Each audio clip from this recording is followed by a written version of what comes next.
Hi, I'm Cascade, and today I'm looking at my Steam replay for 2022.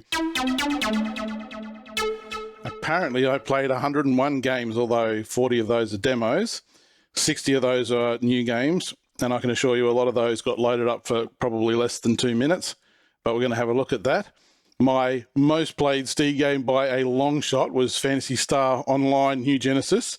I'll talk about that in a moment, followed by Settlement Survival now. Interstellar Space New Genesis, I think, actually probably did pip this, but I think that Steam must have taken their figures from about the 23rd of December, or the 24th maybe, and so I played a ton of Interstellar Space after that date, like between that date and New Year. I played a ton of it, and it's not included in these figures.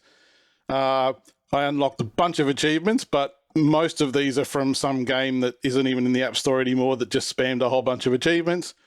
Concordia Digital is my standby game for having open on the computer when I'm playing Warframe. I have a Warframe crew that sometimes takes a very long time to decide what the next mission's going to be, and I can play through about half a game of this in the 1.5 hours a day. We play Warframe most days for about 1.5 hours, and I can play half a game of this in the time that we're just okay, are we going now? Are we doing a thing? Have you finished changing your mods around on your Warframe?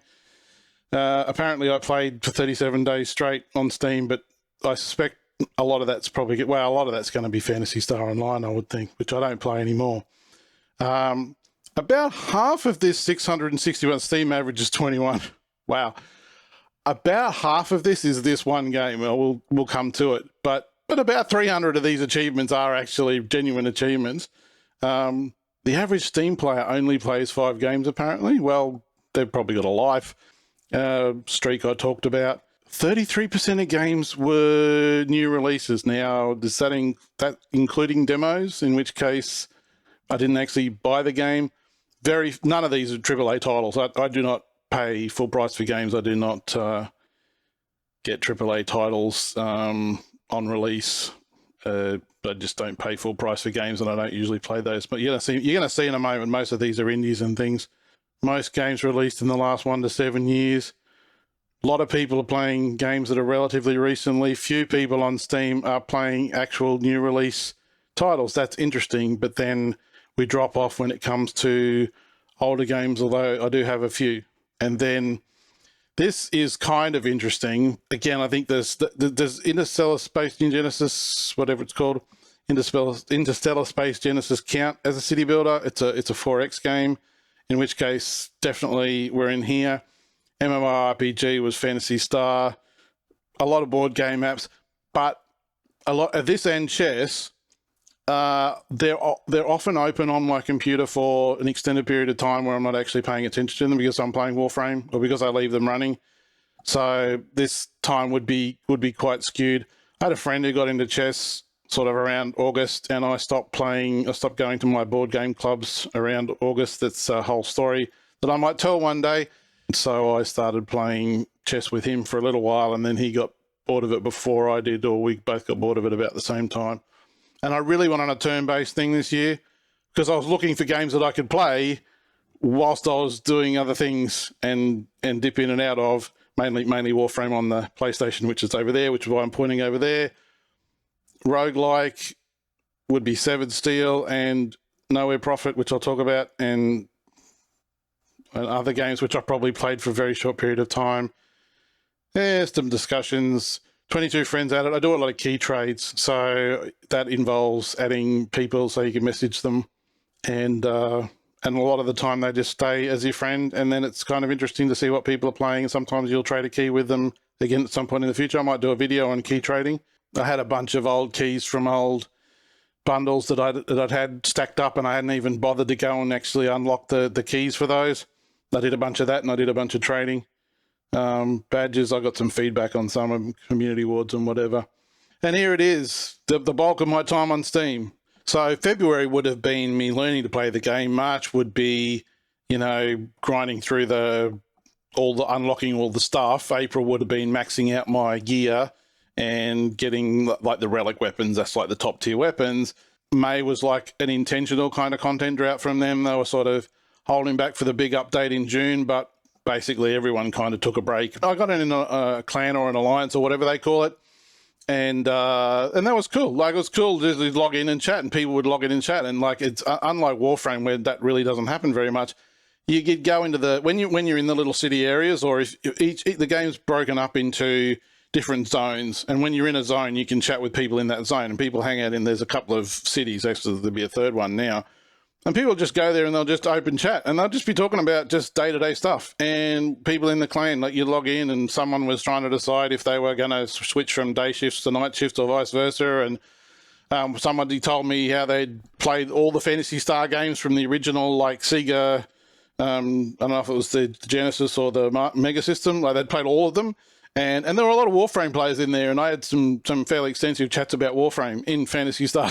Online, because you're on the PC, you can type, but see, it's all cross-platform, and some of those are on Xbox and PlayStation or whatever. Anyway, May was kind of like, yeah, there's not really much left in the game to do. And then when June came and the new content came out, I'm like, you know what, I don't really want to just go and have to grind for the new weapons, because basically every time they bring out an big update, they increase the level cap, and then your weapons and all that you've built up is essentially just barely enough to get you through the level grind to the next thing. And I was just like, you know what, I really don't want to do it. And there was a big controversy in our alliance, and some people got kicked out for saying some very inappropriate things to probably the worst person that they could have said them to. And in the end, like, other people left, because that's what happens when something like that happens. You don't just lose the key people. You don't just lose the bad actors, you lose other people, some of whom are on their side because they're their friends anyway, and some people who got offended by the whole thing and just left. That's what happens. So in Warframe, we have a very, very small clan, alliance, whatever it's called, dojo thing, and it's just people that I actually play with, plus some legacy people that they knew years ago, whatever. It's like 10 people, and it's only really there for the functionality that it gives you in the game. Settlement Survival. This was before release, actually, so I haven't played it on release. It's a city building, medieval type thing, very much in the vein of Banished. I don't know that they actually say that here. They might say that down here somewhere. They might be trying to avoid that language now. Fairly light on system resources. It's a kind of low poly thing, very pretty. And I don't know that there's an actual, like, ending condition in the game. You just play until you fill up the map with everything and hope you have a functioning society, and then you stop playing. That's pretty much how I played Banished. You get to a certain point where it's like, well, I've done everything I can do on this map. So I did that a couple of times, and then I've not played it since release. It does have issues where when you get to a very large, you know, you got little city areas and farm areas and whatever, that the logistics start to be a problem. It's like, okay, why will they not take the salt to the glass factory or whatever it is? So you need sand for the glass factory. I think you need salt as well, because soda ash or something. You know, why are they not taking the fish to that fish cannery, which is right there? You know, but all these games have that, and there's usually probably an answer. Maybe there's been bug fixes, but that only happens like way late, and sometimes that's like, okay, well, I'm done. This was fun. You know, I'll go and play something else, and I'll come back in a few months and give it another go.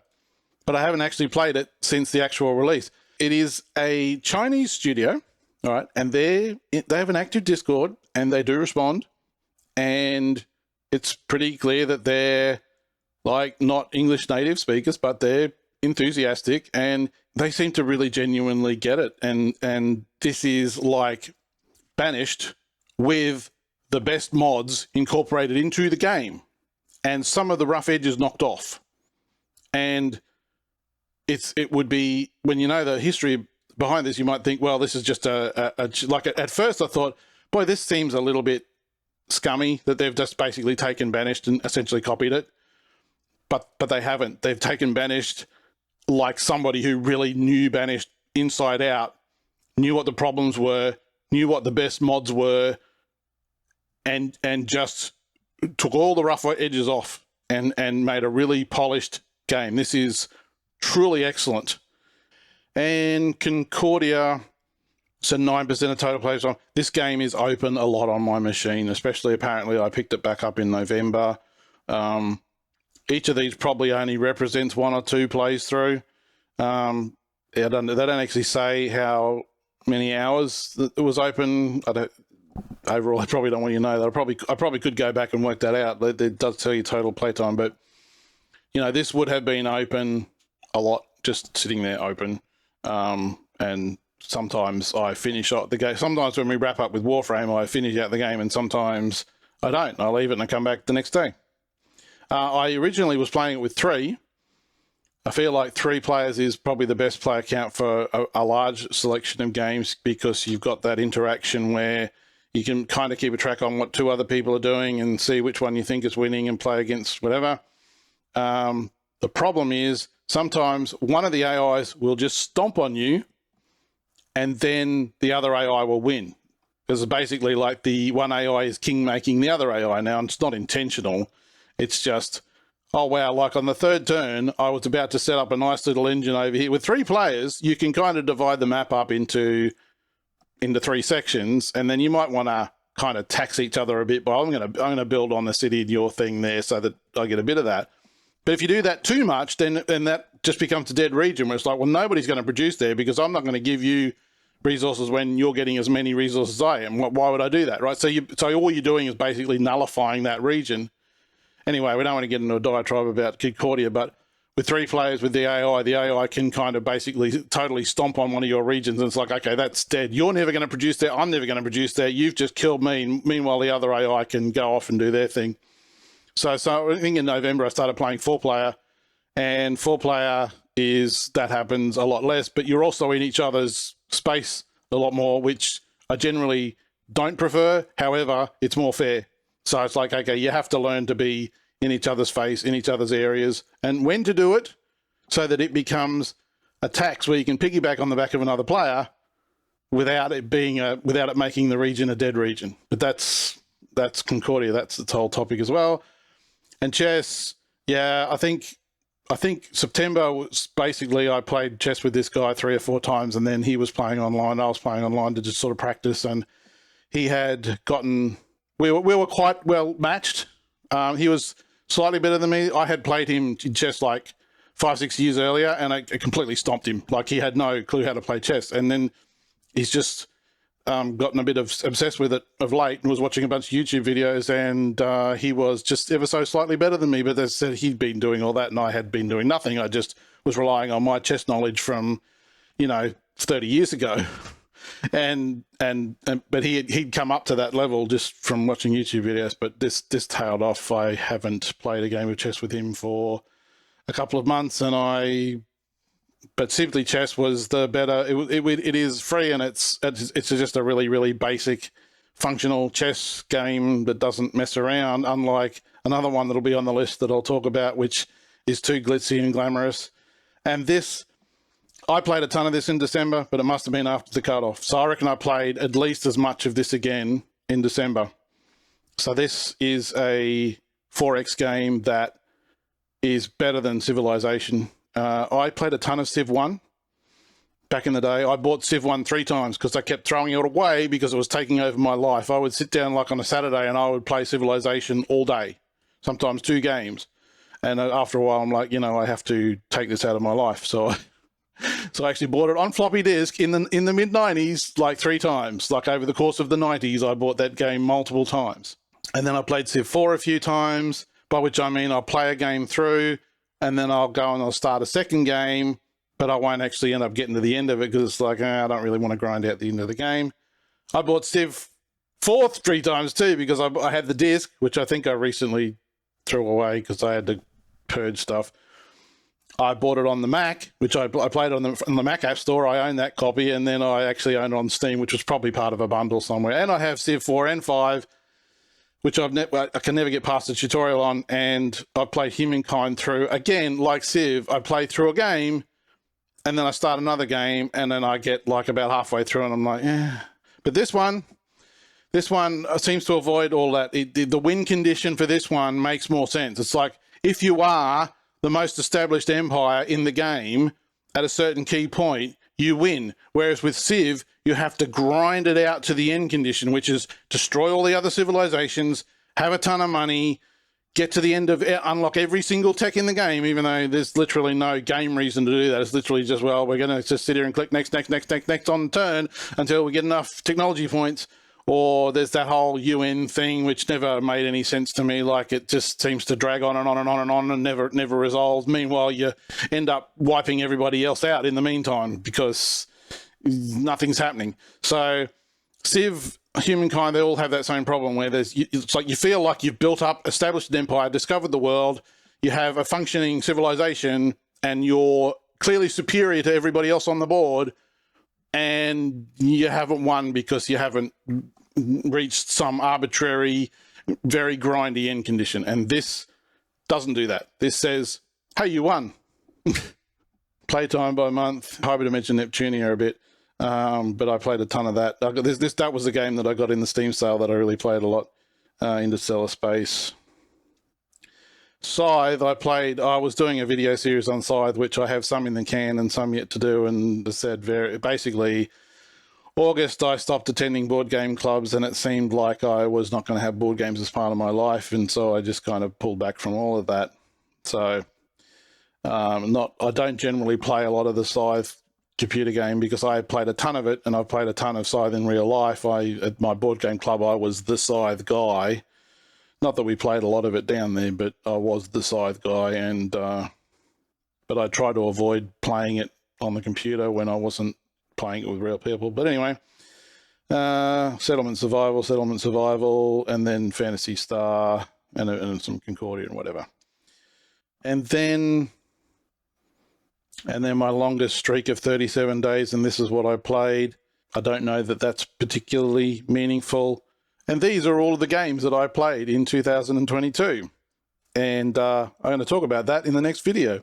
If you got this far, thanks for watching. Please like, share, comment, subscribe, and I'll catch you on the next one.